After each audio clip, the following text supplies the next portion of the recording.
আরেকটা গুরুত্বপূর্ণ কথা বলি। ধরুন আপনি অন্যের সিম ইউজ করছেন, করুন, তাতে কোনো অসুবিধে নেই। আপনি সেই নাম্বারে কি করেছেন, আপনার আধার কার্ড,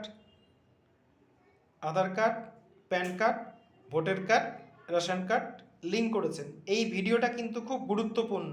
কেউ কিন্তু করেনি, আমি করে দিচ্ছি, আপনাদের বলে দিচ্ছি। এটা সাবস্ক্রাইব করলে কিন্তু পয়সা দিতে হচ্ছে না, আপনাদেরই উল্টে লাভ হচ্ছে, আরও জানতে পারবেন।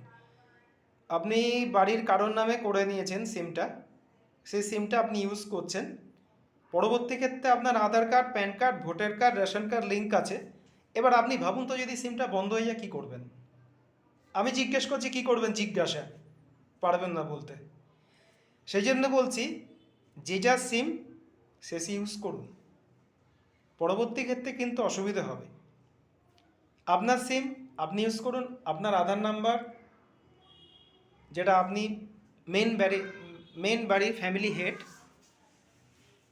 তার নামে সিম থাক। যদি অসুবিধা আপনার কারোর নামে, যার নামে করবেন তার আধার কার্ড তার সাথে লিঙ্ক করবেন, তার রেশন কার্ড, ভোটার কার্ড তার সাথে লিঙ্ক করবেন।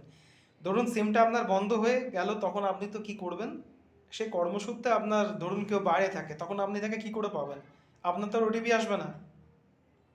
আপনি না পারবেন গ্যাস নিতে, না পারবেন আধার কার্ড ডাউনলোড করতে, না পারবেন প্যান কার্ড করতে, হয়ে গেল।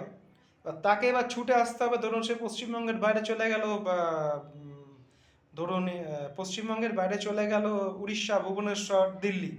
সে কি করে এখান থেকে আসবে? তার তো সিম ওয়েস্ট বেঙ্গল, সে তো পারবে না ওখান থেকে সিমটা চেঞ্জ করতে। তাই বলছি, যে যা সিম সে ইউজ করুন, এটাই আপনাদের পক্ষে বেটার হবে। অন্যের সিম ইউজ করবেন না। ফ্যামিলিতে যে যার নিজস্ব সিম নিন, সেটা ইউজ করুন, আপনাদের পক্ষে ভালো। এটা আপনাদের পক্ষে বলো। আরেকটা কথা বললাম, ধরুন আপনাকে সিম দিয়ে সে ইন্ডিয়ার বাইরে চলে গেল, আমেরিকা, সে আর আসবে না। এখন কর্মসূত্রে 3 বছর বাইরে থাকলো, সিমটা তো আপনাকে দেবে না।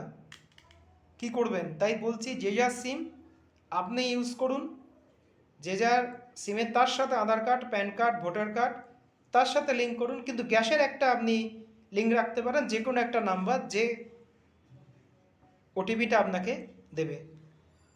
ধরুন আপনার নিজের ফ্যামিলি মেম্বারের মধ্যে রাখবেন, যে চট করে গিয়ে সিমটা রিপ্লেস করতে পারবে। তাই বললাম, এটা বুঝে নিতে হবে আপনাকে।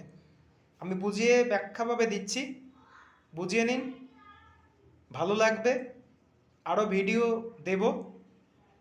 আমি বলছি চ্যানেলটাকে সাবস্ক্রাইব করুন। অনেক কিন্তু গোপন টিক্স আছে, অনেক টিক্স এখনও পর্যন্ত ইউটিউবে দেয়নি, আমি দেব। তবে ইউটিউবে দিলে কি বলুন তো, ব্যাপারটা কপি হয়ে যাচ্ছে। কপি করে বলে দিচ্ছে বিএসএনএল এই প্ল্যান আছে, ওই প্ল্যান আছে,